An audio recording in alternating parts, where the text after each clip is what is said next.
ചായയോട് ഇഷ്ടമില്ലാത്തവരായി ആരെങ്കിലും ഉണ്ടോ? നമുക്കിന്ന് കടുപ്പത്തിലൊരു പാൽ ചായ കുടിച്ചാലോ?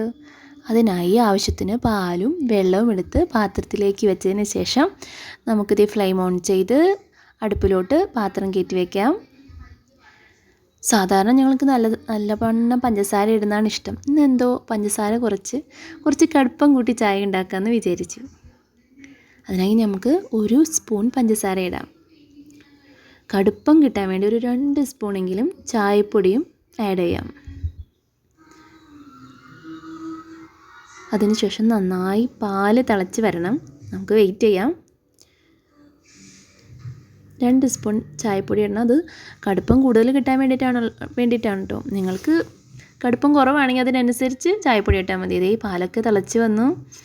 നന്നായി കളറാവാൻ വേണ്ടി കടുപ്പത്തിരി കൂടാൻ വേണ്ടി ഇത്തിരി നേരം നമുക്കൊന്ന് കുറുകാൻ വയ്ക്കാം.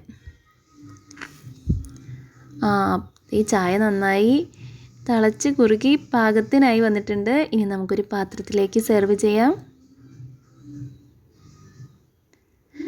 നല്ല ചൂട് ചായയും പരിപ്പുവടയാണല്ലോ കോമ്പിനേഷൻ. പക്ഷേ പരിപ്പുവടയില്ല, നമുക്കിന്ന് ചായ മാത്രം കുടിച്ച് അഡ്ജസ്റ്റ് ചെയ്യാം.